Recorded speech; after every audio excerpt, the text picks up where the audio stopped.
número de indivíduos 5. Daí como é que... Porque o Lucas, eu coloquei idade 07, que é 7 anos. E o Everton? 00.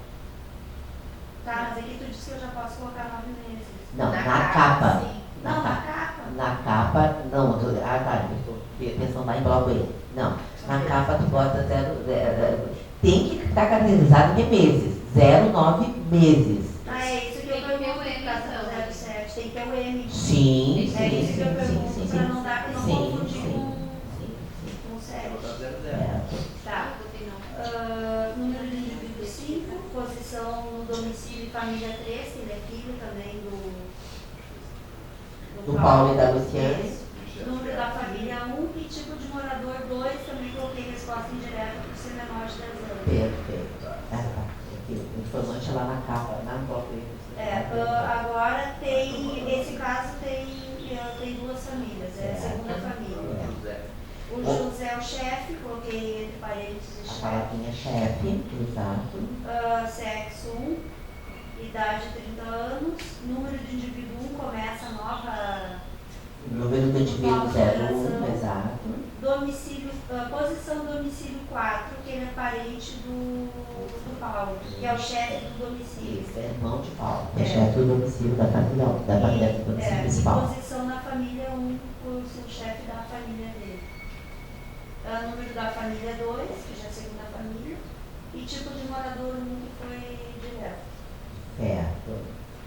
Simone, 2, sexo 2, idade 31, número do indivíduo 2, posição do domicílio, coloquei 4, porque ela é cunhada do Paulo, posição na família 2, que ela é esposa do chefe da segunda família, número da família 2 e tipo de morador 1, que foi direto.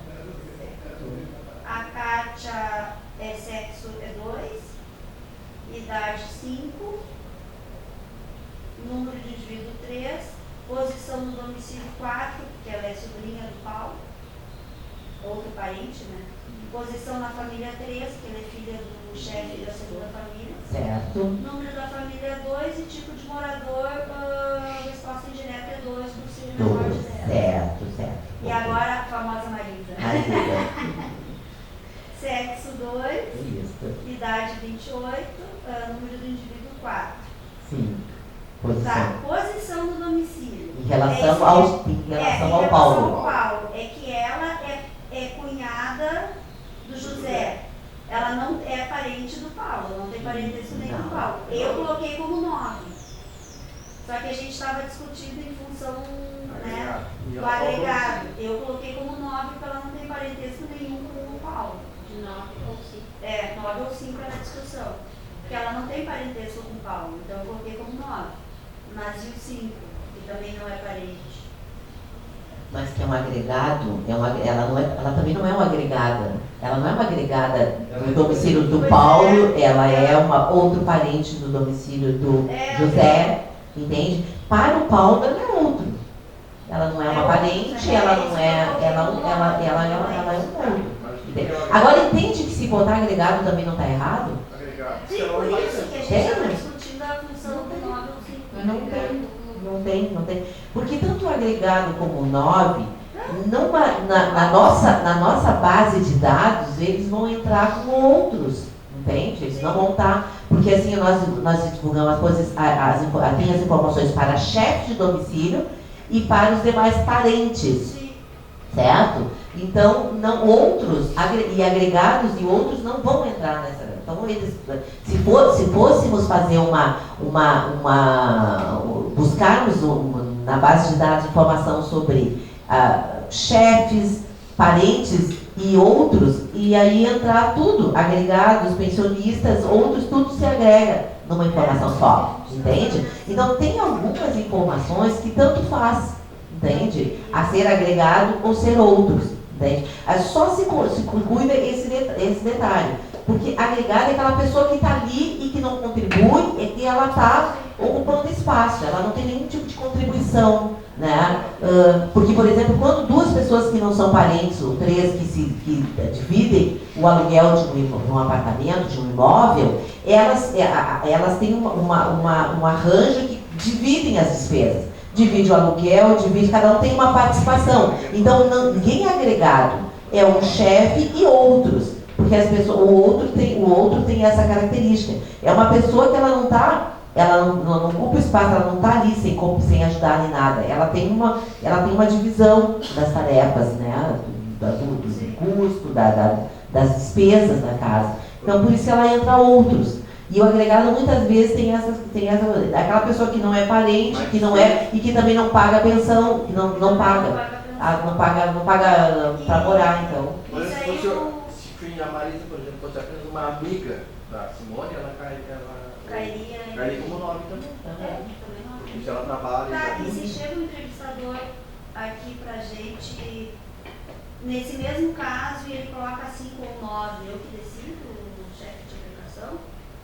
Esse mesmo caso da Marisa, que poderia ser ou agregado ou outros. Tanto faz. Aí eu que decido. Tu decida. Normalmente o entrevistador, se ele colocou 5 ou 9, tu vai só possivelmente avaliar com ele a situação do indivíduo. Uma vez que tu definiu que ele tem contribuição, que ele divide, que ele não é uma pessoa que está ali encostada, aí tu vai deixar. E também pode definir o que ele colocar. Pode, tranquilo. Volto a dizer, no meu entendimento é isso. Não é nem de discutir se é 5 ou 9, se é, entende? Eu acho que tanto faz. Tanto faz. A única coisa que tem que sempre cuidar mesmo é ser pensionista, né? Se está pagando, ou se divide as despesas, como você falou, porque no geral o agregado e outros não sendo esse encargo. Exato, tanto faz. Posição na família 4, número da família 2 e tipo de morador 1 que foi resposta direta. Perfeito. Então, quantas famílias nós temos nesse domicílio? Duas famílias e 9 indivíduos. Quem foi o informante de capa? Eu coloquei Paulo, mas eu não tem informação.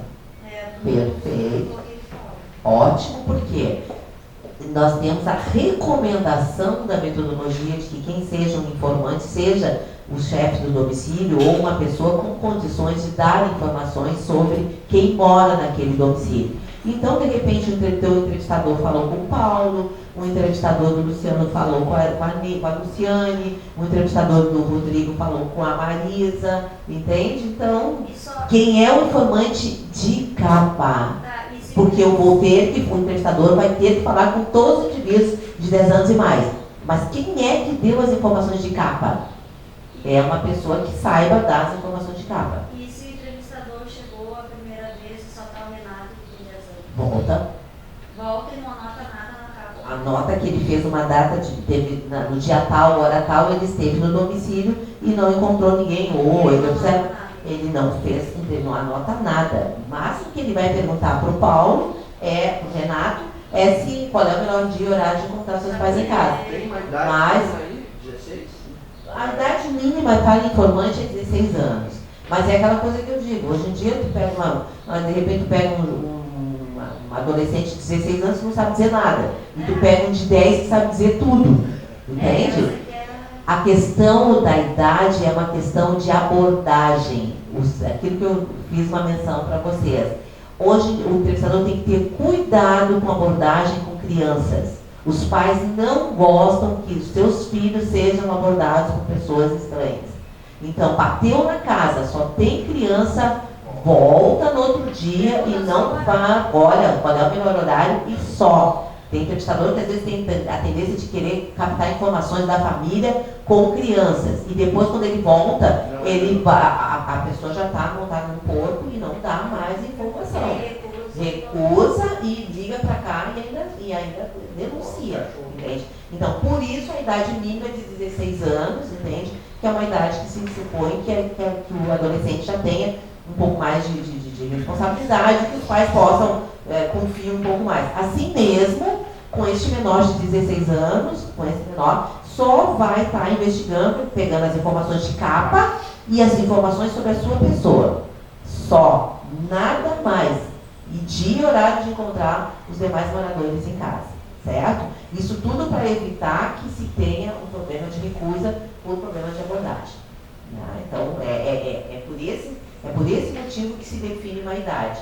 Né? E quando tem só crianças, a orientação para o entrevistador é que ele não faça abordagem, a não ser, no máximo, perguntar qual é o melhor dia e horário de encontrar as pessoas em casa. Isso é uma coisa que... são dois extremos hoje que são muito controlados pelos pais, né? E depois pelos filhos. As crianças pelos pais e os idosos pelos filhos. Depois.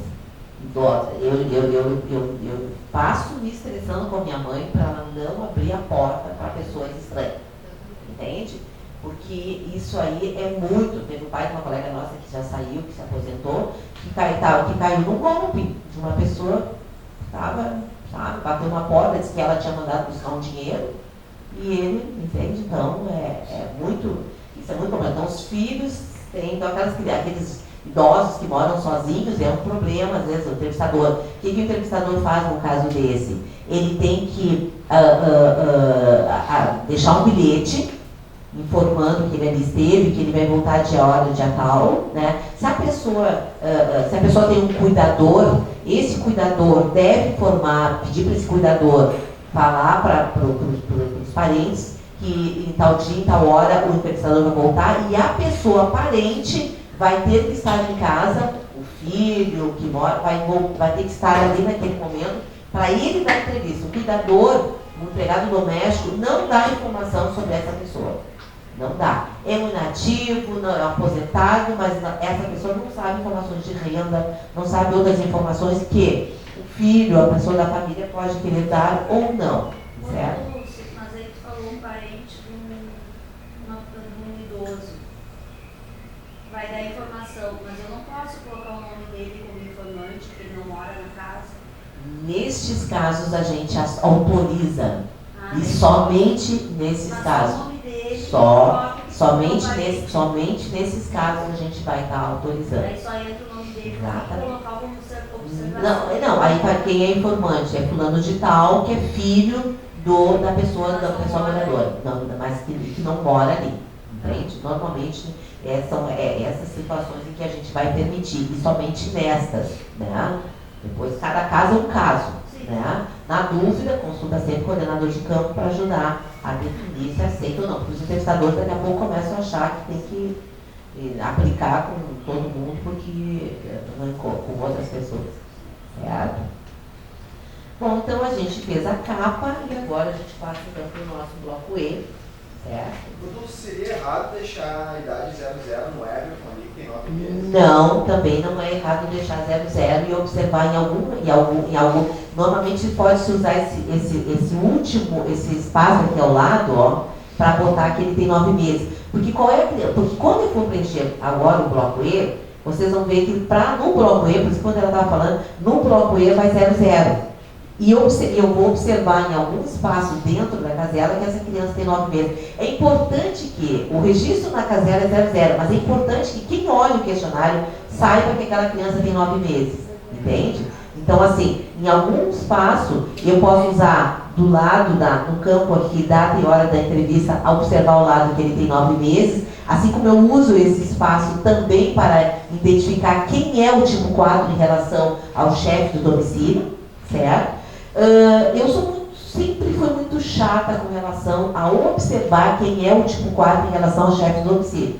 Eu sei que isso passa, eu sei que nem todo mundo cobra, eu sei que fica, às vezes a pessoa diz e aí fica por isso mesmo.